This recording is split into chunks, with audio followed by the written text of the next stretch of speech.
Hoy en directo y sin filtros reales, las posibilidades de que entre al Senado Eliezer Molina por nominación directa y que quede fuera uno de 4 senadores del Partido Nuevo Progresista, mientras que en la Cámara de Representantes siguen quedando fuera más populares y se vaticina que se aplicará la ley de minoría. Pliego acusatorio federal revela que una ganga controlaba el voto de los presos y estos recibían trato preferencial y visitas de políticos. En temas internacionales continúa la cobertura especial de nuestro compañero Jonathan Lebrón desde Israel. Todo esto y más lo discutimos en esta edición de Directo y Sin Filtro, que comienza ahora.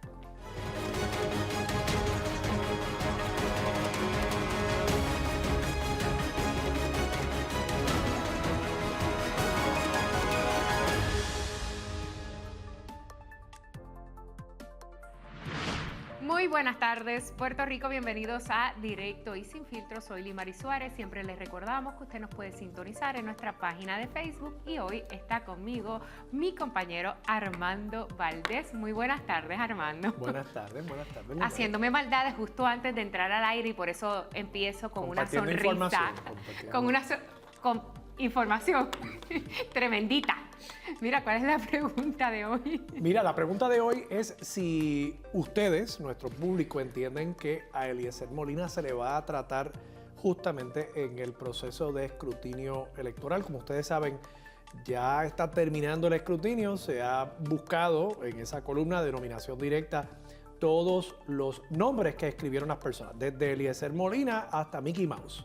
Y cada una de esas personas, cada uno de esos nombres tiene adjudicado un número de votos. Ahora se determinará cuáles variaciones de Eliezer Molina, Elo Molina, Molina y otros tantos que Jonathan Lebrón Ayala nos podría dar esa lista. ¿Cuáles de esos nombres, apodos y demás se van a adjudicar a favor de ese candidato y si efectivamente entonces entra Eliezer Molina? La pregunta a ustedes, ¿creen que en ese proceso, en el escrutinio electoral, se le va a tratar de manera justa a Eliezer Molina?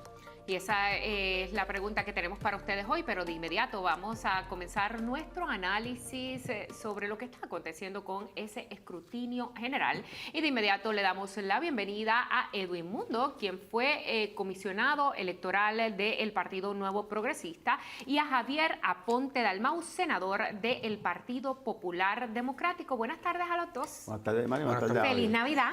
Feliz Navidad. Adelantadas, claro, muchas bendiciones, sobre todo salud, lo demás se consigue.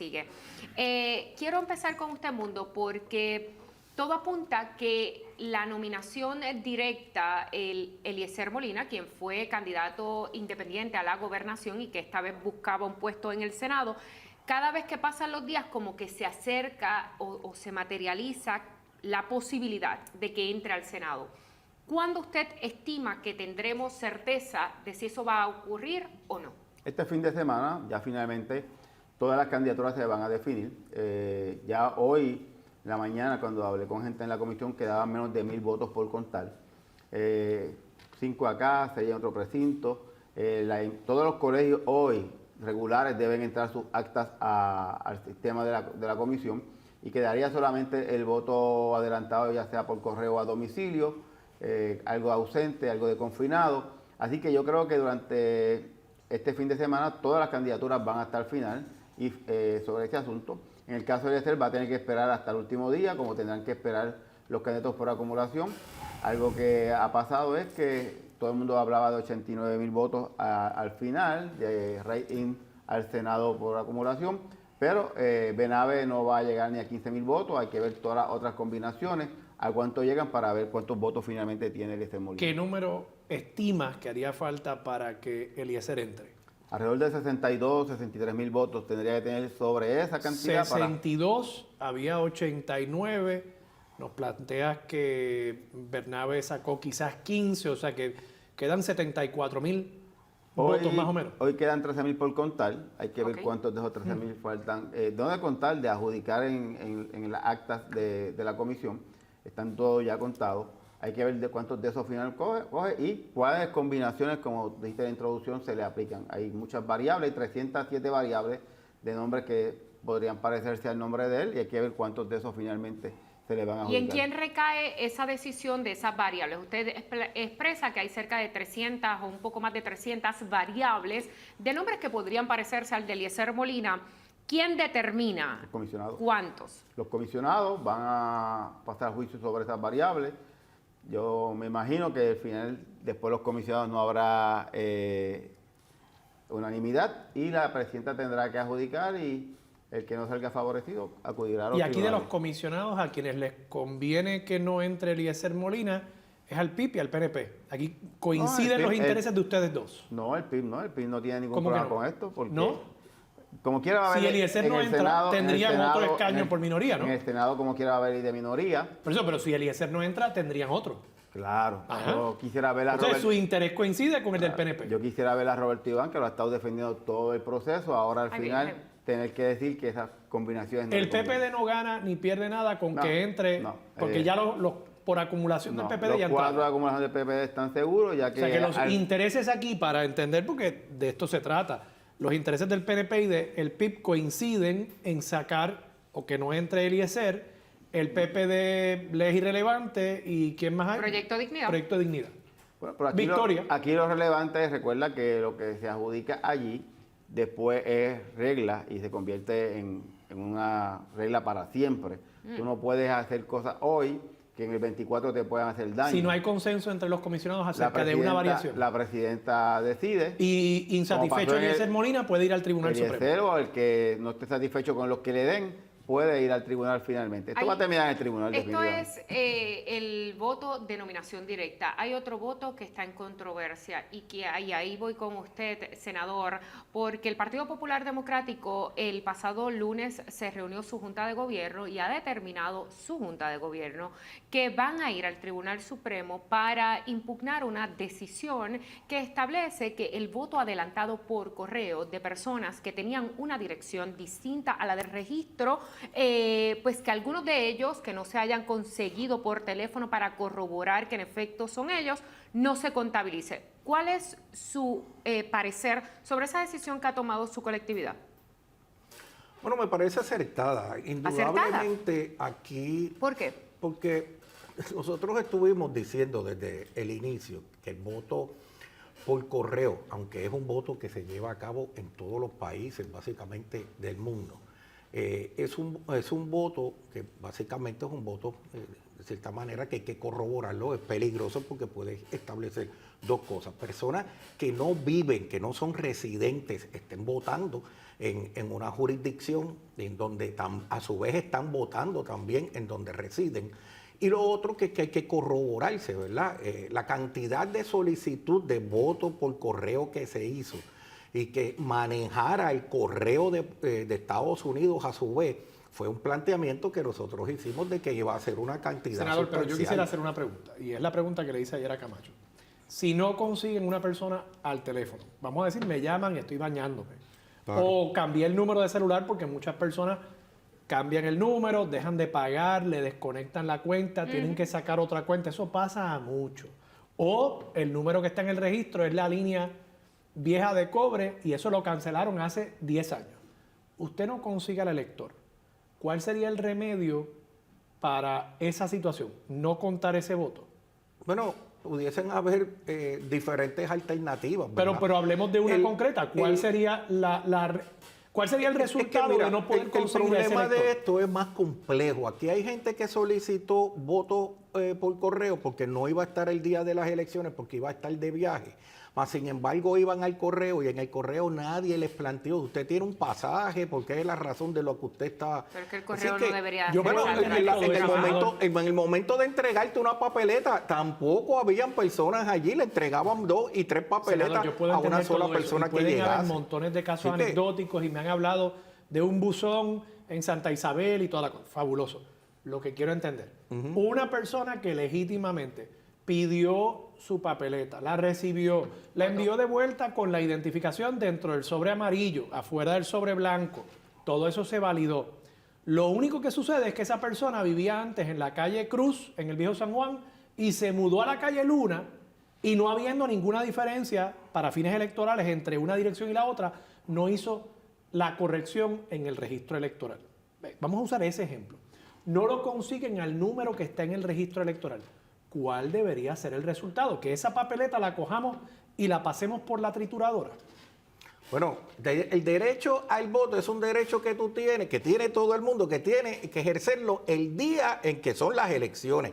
Todo lo demás son exclusiones. Claro, hemos ampliado. Pero se le ofreció el voto adelantado. Yo lo sé, y hay deficiencias todavía con el proceso de corroboración. ¿Usted entiende que esa papeleta debería votarse? El que tú me estás diciendo es difícil de tú hacer una determinación porque esa persona hubo un proceso que se dio para corroborarse.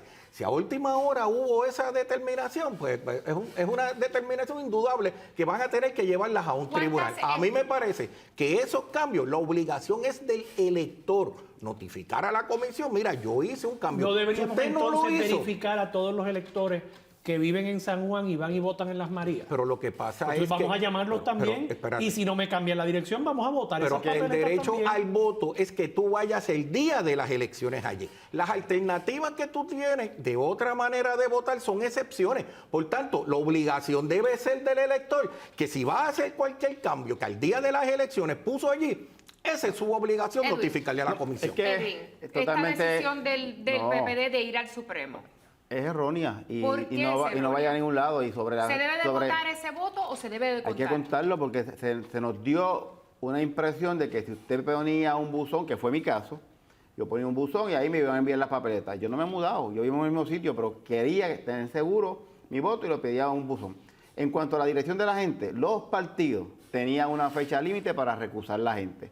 Es igual el que vivía en Bayamón y vota en San Juan y fue al día de evento a votar al colegio, porque todo el mundo tenía hasta el 30 de abril para recusarlo. Y eso es lo que te da la ley a los partidos para recusar a los electores. Ahora tú no puedes recusar el día del evento. Tú no puedes ir al colegio, hey, Panchito, ya tú no vives aquí, tú vives ahora en Mayagüez o viniste de Nueva York a votar a Puerto Rico. No, tenías una fecha para recusar a ese elector. No lo hiciste, perdiste la oportunidad de recusarlo. Ahora no importa si lo envió por correo o fue presencial al colegio, se lo tienes que contar. Y sobre la cuestión de la gente pedir el voto a donde entiende que es más saludable para él, nada tiene que ver porque los partidos tenían una fecha también desde que se cerró el registro del voto adelantado para impugnar eso. No puedes esperar a que después que llegó la papeleta decir, ahora yo sé que fulano no vive allí o fulano no tenía derecho a votar por correo porque no se fue de viaje o lo que sea. Tú tenías o no tenía condición de salud tenía un periodo desde que cerró el 21 de septiembre el proceso hasta que le enviaste la papeleta para decirle no le envíe la papeleta de un mundo porque él no tenía derecho a este voto. Voy a hacer ahora una breve pausa y regreso con el senador Aponte Dalmau porque tengo mucho más que profundizar sobre esa decisión que ha tomado su colectividad. Usted no se despegue que ya volvemos.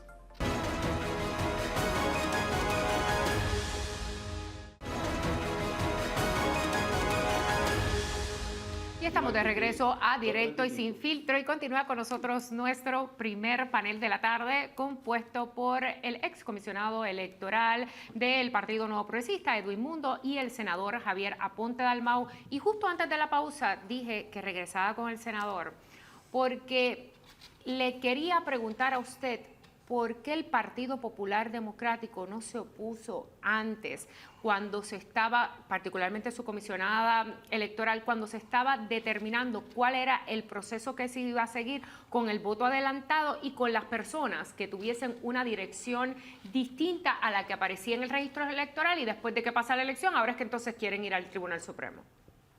Bueno, indudablemente aquí las reglas de juego en la comisión muy lamentablemente han ido cambiando por distintas razones.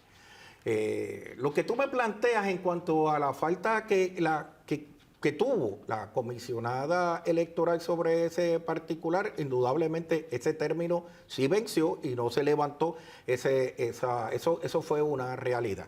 Eso no deja de ser parte de un sistema electoral que está sufriendo gracias a este código que se aprobó hace 4 años atrás de forma precipitada y que continuamos viendo los errores que tiene este código y que al sol de hoy, 6 semanas después de un proceso electoral, cuando aquí en Puerto Rico el sistema electoral era un modelo para muchísimos países todavía no sabemos la hora que es y no tenemos resultados finales.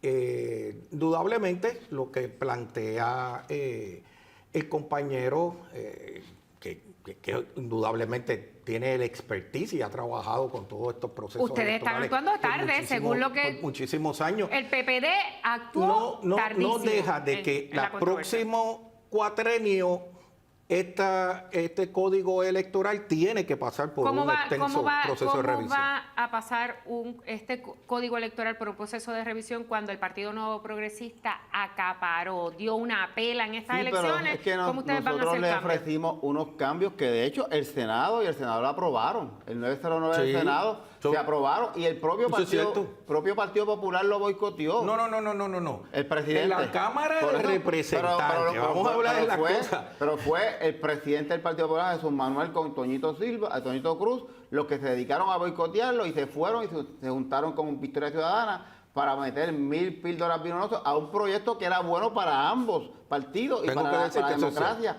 Y lo rechazaron. Bueno, pues ahora, porque pues el presidente de su partido ahora quiere ir al Tribunal Supremo. Pero hay apertura, lo ha dicho la gobernadora electa, lo ha dicho Roy Rachaz, para atenderlo. Lo que no puedes pedir es todo para allá y nada para el otro lado. Pero no, vamos al detalle del voto por correo. El voto por correo es un voto totalmente legítimo. El problema y llegó para quedarse, y llegó Javier. para quedarse. El problema está en administrarlo, en manejarlo. Este proceso requiere de unos terceros que no están bajo tu control. Y el proceso es como tú, en el timing de cuando tú vas al correo federal, cómo allí se corrobora la identidad y qué instrucciones tú le puedes dar a esa gente que puedan corroborar. La manera de corroborarlo es cuando tú metes tu tarjeta electoral, tu copia de tarjeta electoral en el sobre donde da las papeletas. Yo no puedo coger los sobres de Armando y enviarlos con mis fotos. Tiene que ser Armando quien meta su foto ahí, quien busque el voto. Yo puedo hacer el favor de buscárselo a Armando y llevárselo a su casa. Y Armando entonces determina cómo va a votar y marcar la papeleta. Te voy a dar un dato, ¿sabes? El PNP esperaba que... Me acabas de confirmar algo que es peligrosísimo. No. Un tercero puede ir a buscar esa papeleta.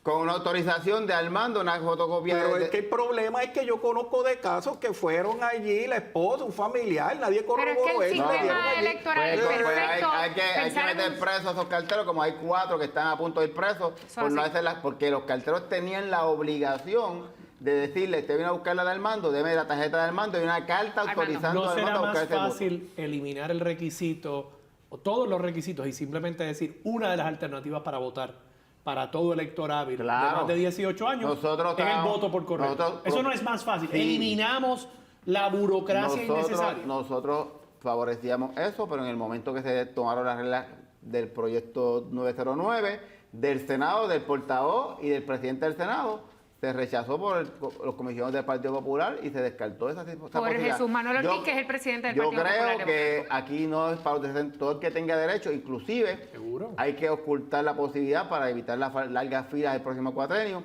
a que se haga como en la Florida, extender el periodo. 3 fines de semana antes de eso se abren unos centros de votación. Totalmente de acuerdo. Yo he estado totalmente de acuerdo con ese proceso. No pueden votar muy bien. No puede votar. Puerto Rico no puede en un solo día votar todo el mundo. Y ahora con el e-poll book es muy fácil porque tan pronto tú le das al e-poll book, puedes sacar de la lista a ese elector y cuando vaya al colegio el día de las elecciones no va a aparecer en esta. Así que hay mecanismos, nosotros estuvimos dispuestos a utilizarlo. Yo fui con Colbert y con Ramón Torres a la Florida a ver el sistema, había mejores máquinas que teníamos, pero... Y tú tienes que haber visto que en Florida, incluso durante el voto adelantado, no te tenían una estiva de papeletas ahí. Tú llegabas a cualquier centro de votación, no tenía que ser el de tu vecindario.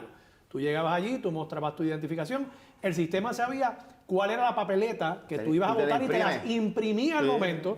Y tú votabas y las pasabas por la máquina de escrutinio. Ya la tecnología existe. Sí, es que es tener la voluntad para hacerlo, pero tenemos que estar dispuestos a hacer cambios y no porque lo proponga el PNP o Edmundo, tú rechazarlos. Si son buenos, no importa quién De lo acuerdo, proponga, de hay que acuerdo. usarlos. Y Son están buenos. ahí. No puede votar todo. Cuando se hizo aquí por el asunto de la pandemia, personas mayores de 65 años votaban el domingo anterior de las elecciones. Pues tú, con todo y eso, no bajaste la cantidad de las filas el día de las elecciones, pero fue algo sustancial. Así que nosotros tenemos que buscar alternativas, con el pero el voto conteo de por votos? correo es algo que tiene Porque que si revisar. extendemos el periodo de la No, votación, la se máquina- supone que la contabilidad de esos votos la máquina te va comience teniendo, antes. te los está contando y los reserva ahí hasta Los que tú no le das el reserva. botón ahí. Ok. Igual les digo, estamos quejándonos de esta elección. Estamos 10 días más, vamos a terminar 10 días Adelante, que la ve. antes del 31 y 4 días antes que el 16. Edwin. Así que lo que pasa es que la publicidad y los partidos pequeños creando la mala fama al proceso, decimos 40 disparates, Sí, pero Edwin- realmente vamos a terminar antes que lo que terminamos. Edwin, te pregunto, ¿cuántas Sí, personas van a haber votado al final del día cuando termine el escrutinio? Alrededor de 1.200.000.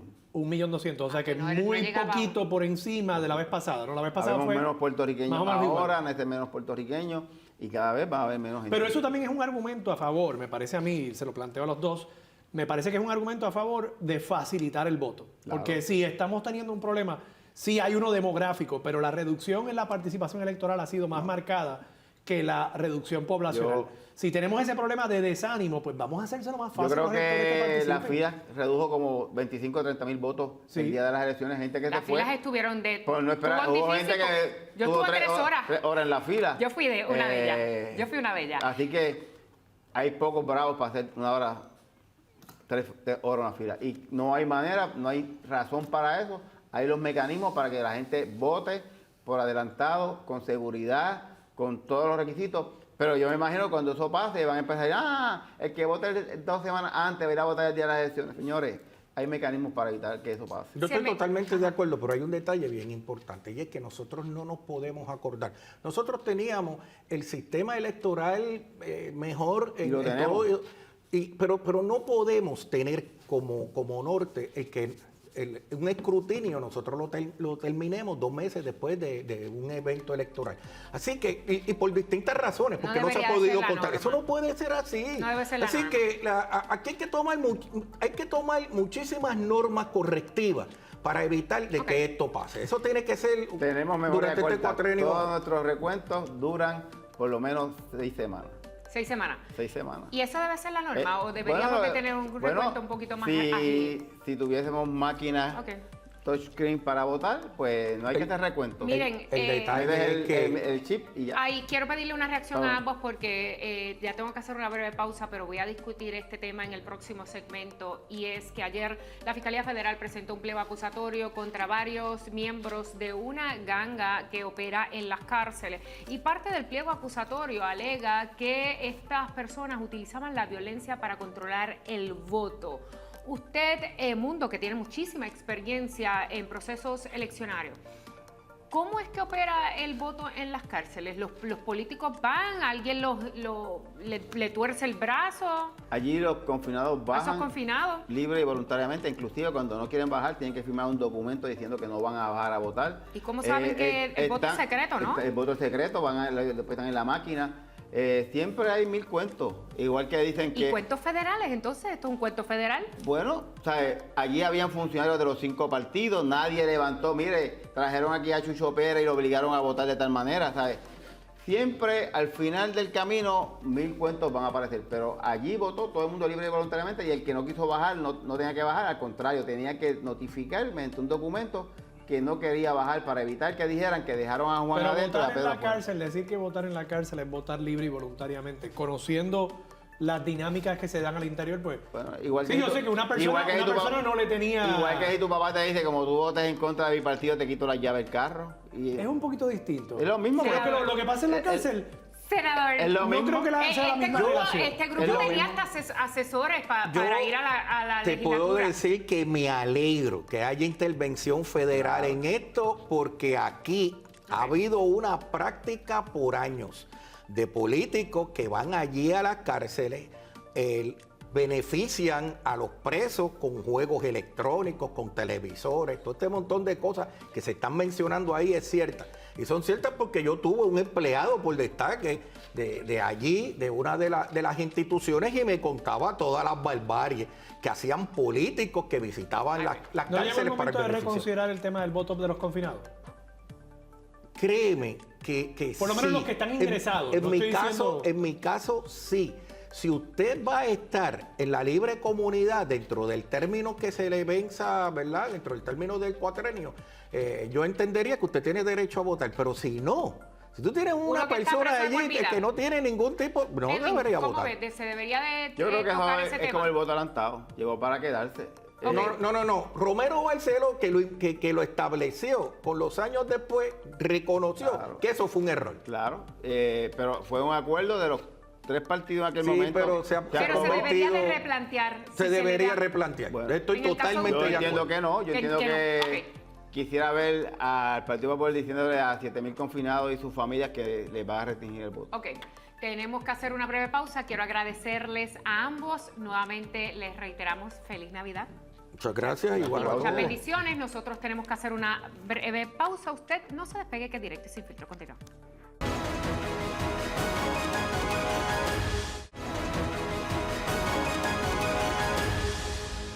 Y estamos de regreso a Directo y Sin Filtro, y ahora vamos a darle la bienvenida a un grupo de expertos licenciados. Uno de ellos es Manuel Quiliquini, expresidente del Colegio de Abogados y Abogadas.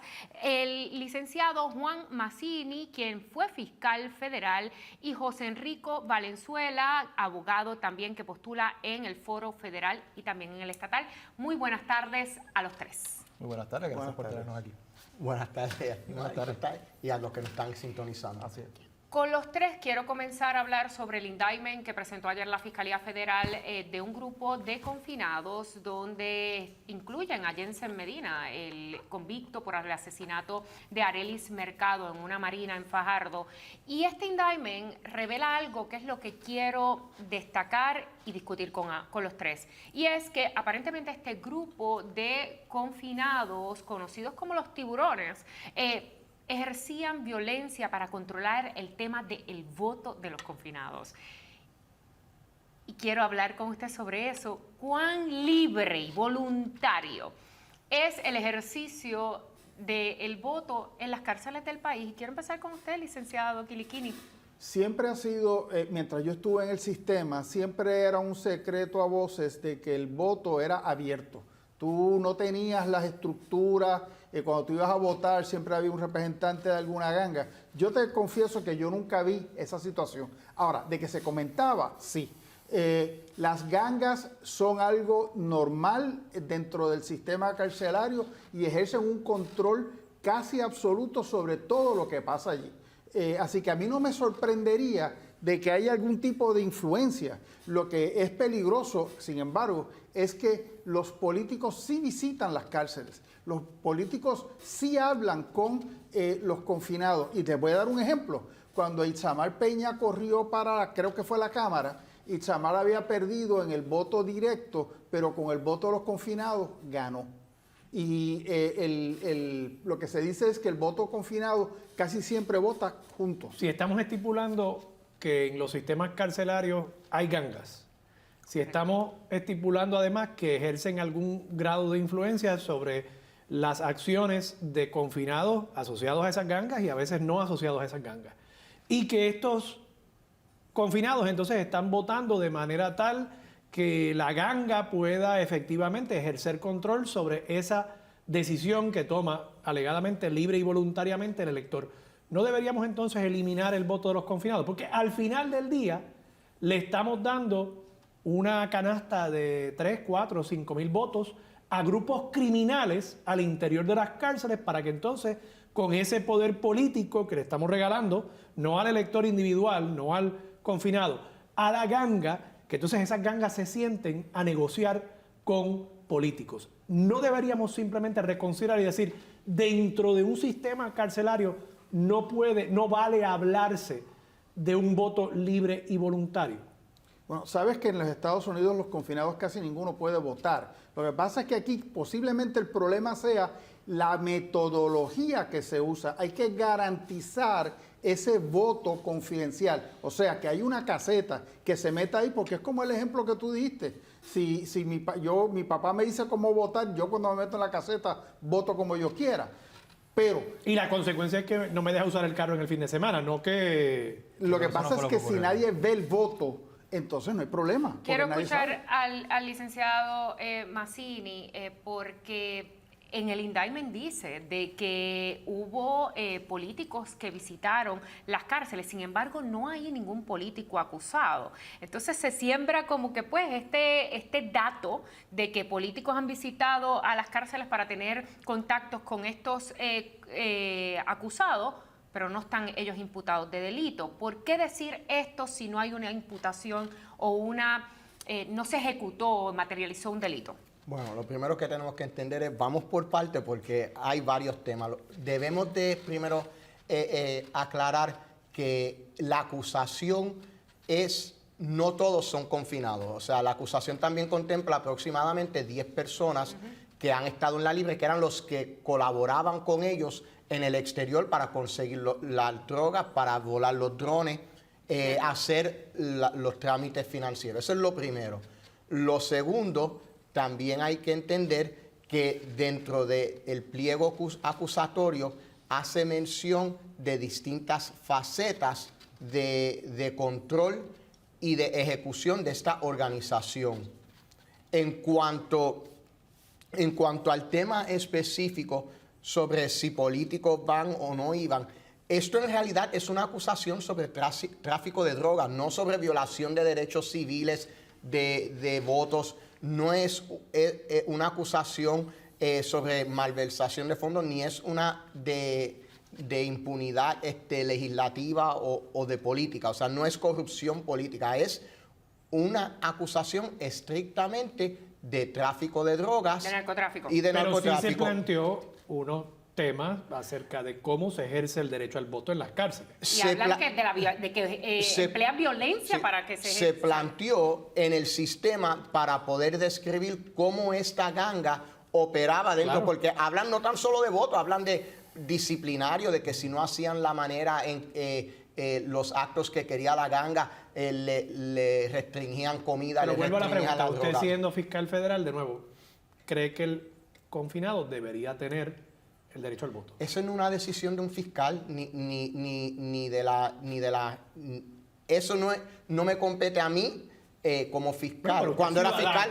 Bueno, puede tener una opinión. pero eso es una decisión legislativa y política de decidir si lo tienen o no. Nosotros podemos comparar cómo funciona en el sistema federal, cómo funciona en otros lugares de Estados Unidos continentales, pero la decisión de si votan o no, lo que sí te puedo decir es lo siguiente: cuando uno es convicto, no acusado, cuando uno es convicto, uno pierde ciertos derechos. Cierto. Y Entre ellos la libertad de movimiento. Y es una decisión de los políticos de la rama ejecutiva y legislativa decidir cuáles son los derechos que tú vas a perder. El rol del fiscal es implementar eso. Licenciado José Enrico Valenzuela, usted a su juicio, ¿se debe, siguiendo la pregunta de Armando, se debe limitar el derecho al voto? ¿Y por qué usted entiende que el indictment en los hechos menciona de que este grupo utilizaba la violencia para controlar el voto de los confinados? A mí lo más que me preocupa es que esto no, o sea, el Departamento de Corrección es para rehabilitar, no para autodestruir o destruir a los propios confinados.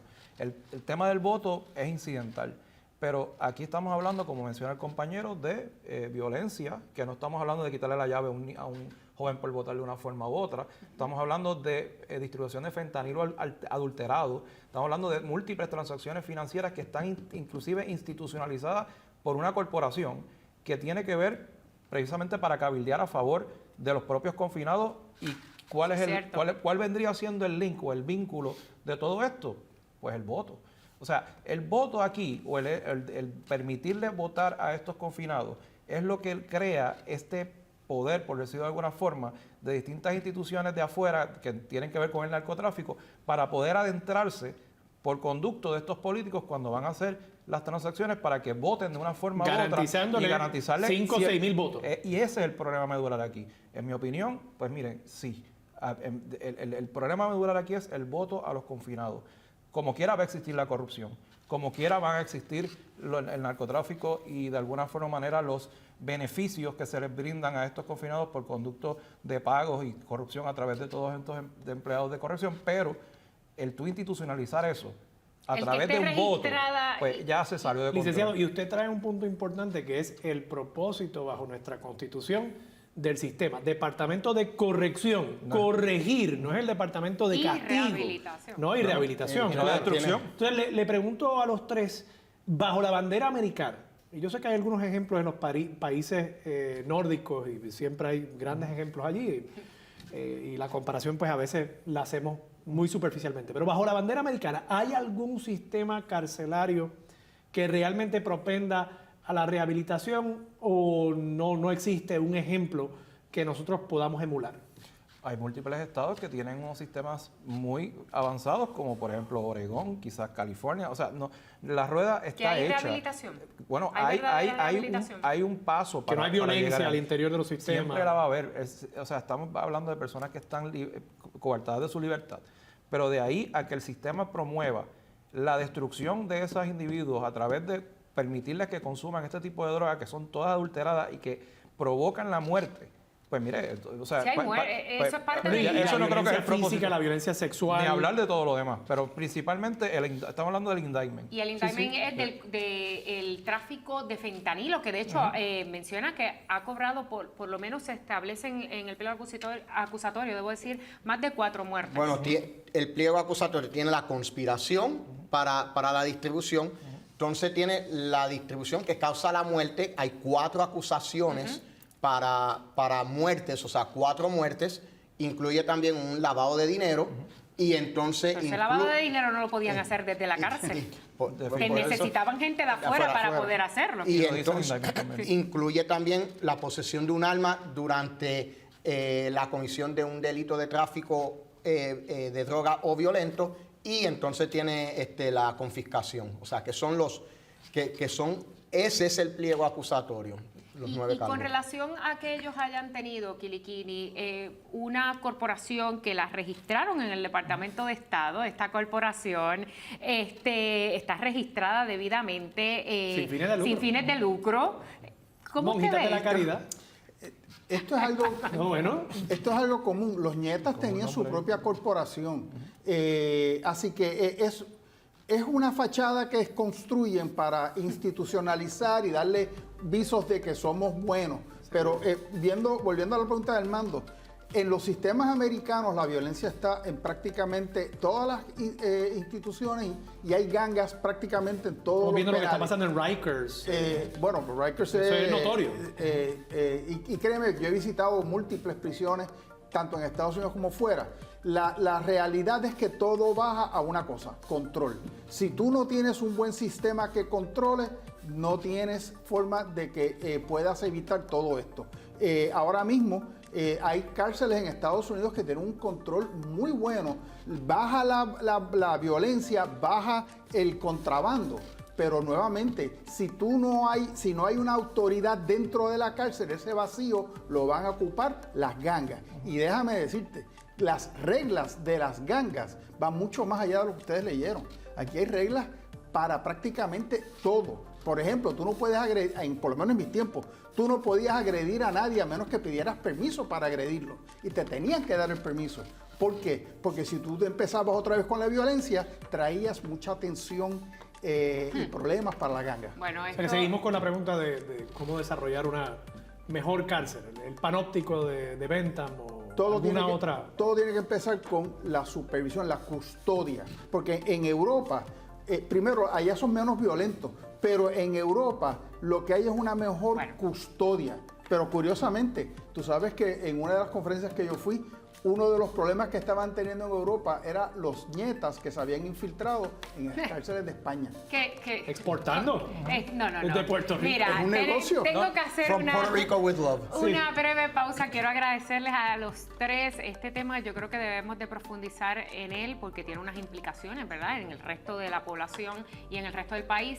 Les agradezco a los tres. Feliz Navidad. Igualmente. Igualmente, Hacemos- feliz Navidad a los televidentes. Hacemos una breve pausa. Usted no se despegue, que Directo y Sin Filtro continúa.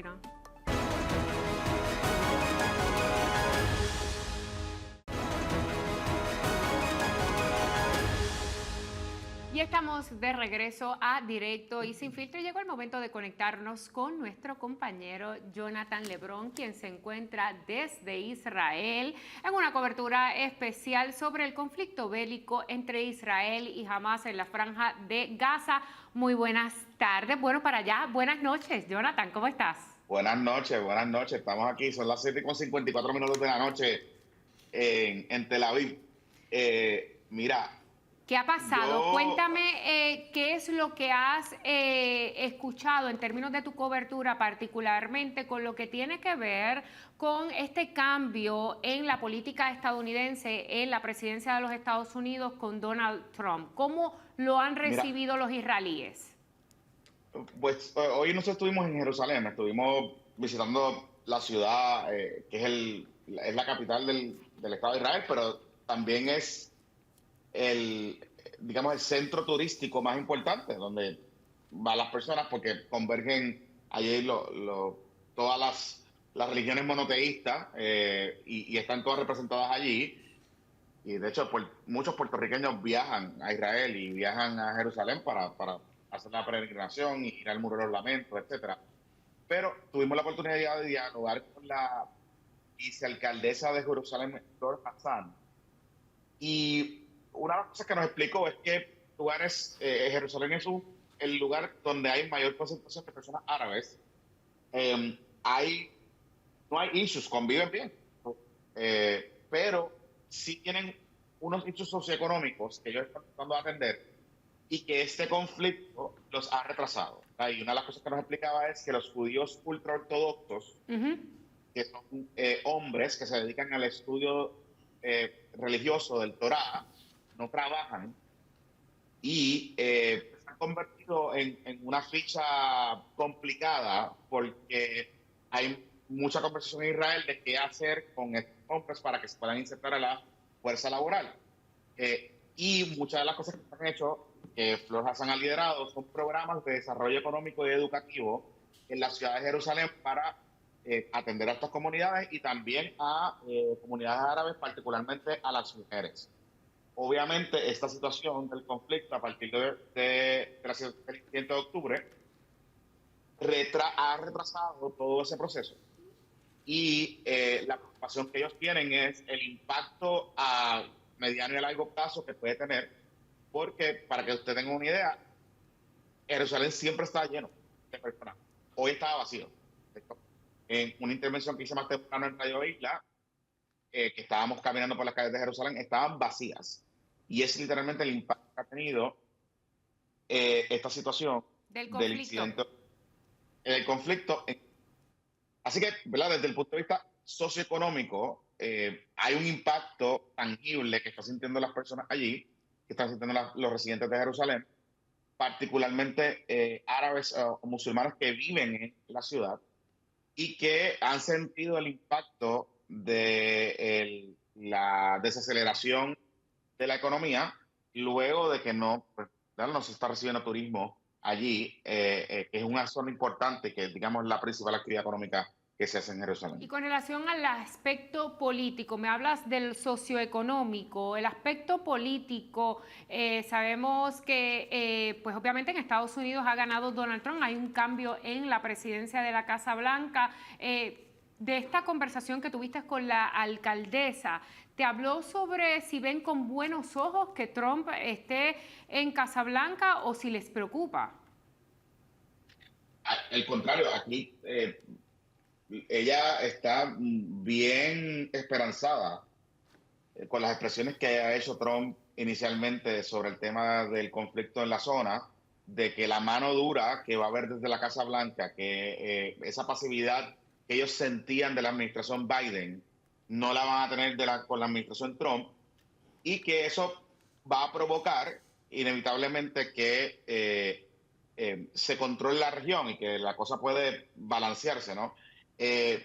Ella, inclusive, aunque no lo dijo, pero ellos esperan, entre más cosas, un mayor envolvimiento, no tan solo a nivel diplomático del gobierno estadounidense, sino también a nivel militar, con las implicaciones que eso pueda tener. Y, ¿verdad?, críticas y observadores, analistas políticos de la región, lo que han planteado es que un envolvimiento más agresivo de Estados Unidos quizás no es la mejor manera de resolver el conflicto ahora, pero la derecha aquí en Israel, a la que pertenece la vicealcaldesa y el primer ministro Benjamin Netanyahu, creen que lo contrario, que un gobierno estadounidense mucho más activo y proactivo y más activo en la región a favor de Israel va a evitar que los enemigos de Israel se atrevan a hacer lo que ocurrió en octubre, ¿verdad? Y es una discusión porque he hablado con personas fuera de cámara que me dicen como que, mira, hay mucha expectativa con Trump, pero no necesariamente nosotros pensamos que vaya a pasar algo positivo con la llegada de él allí. Jonathan, mencionaste hace unos instantes el tema de la diversidad en Jerusalén, donde convergen estas distintas religiones. Una tercera parte de la población es musulmana, 2/3 partes judía. Te pregunto, ¿hablaste con personas musulmanas, ciudadanas de Israel? ¿Cómo perciben este momento? ¿Sienten que ha habido un cambio en el ambiente hacia esas personas en una ciudad donde han habido tantos conflictos a través de la historia?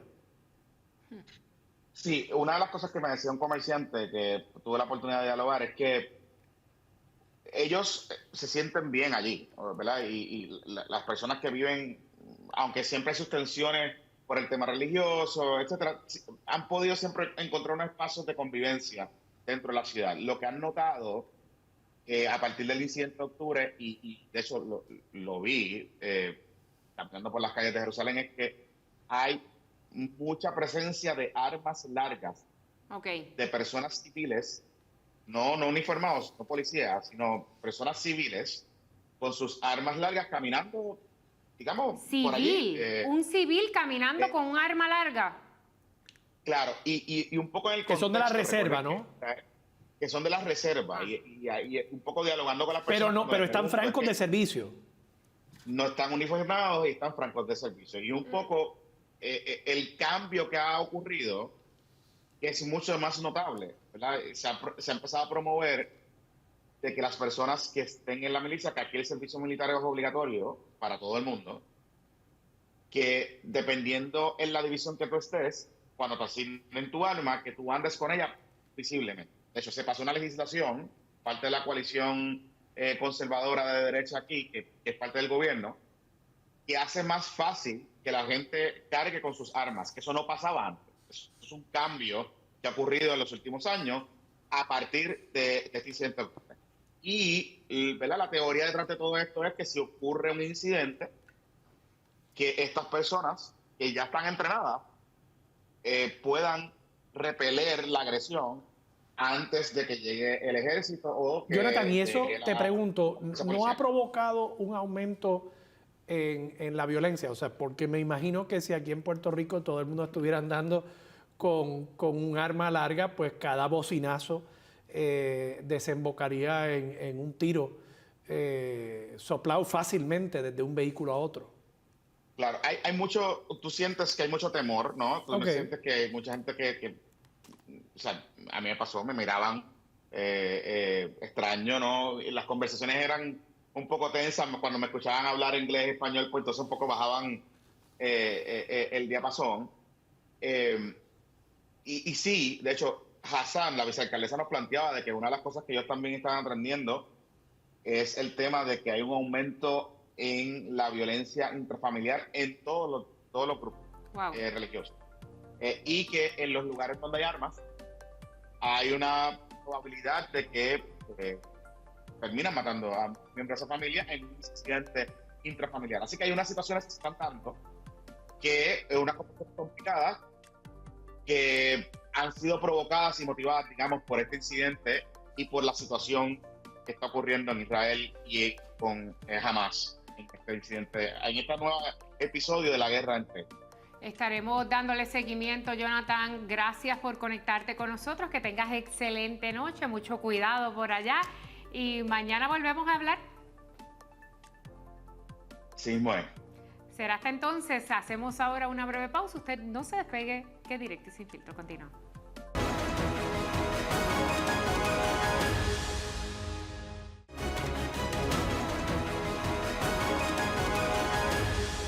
Hoy le preguntamos a ustedes, nuestro público, acerca del escrutinio general y Eliezer Molina. Si ustedes pensaban que se sería justo con Eliezer Molina, que es un candidato por nominación directa, no tiene otra manera de ser electo que no sea confiando en que en el proceso de escrutinio se va a adjudicar correctamente lo que escribieron las personas. Eliezer y tantos otros nombres que podrían haber utilizado. 58% de ustedes creen que sí, que se va a hacer justo en el proceso electoral con Eliezer Molina, solo 42% creen que no. Ya veremos, nosotros le daremos seguimiento, obviamente, y se lo notificaremos a ustedes. Hemos llegado al final de esta edición, como siempre te agradezco, Armando.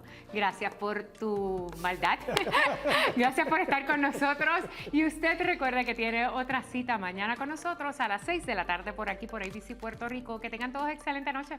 Chao.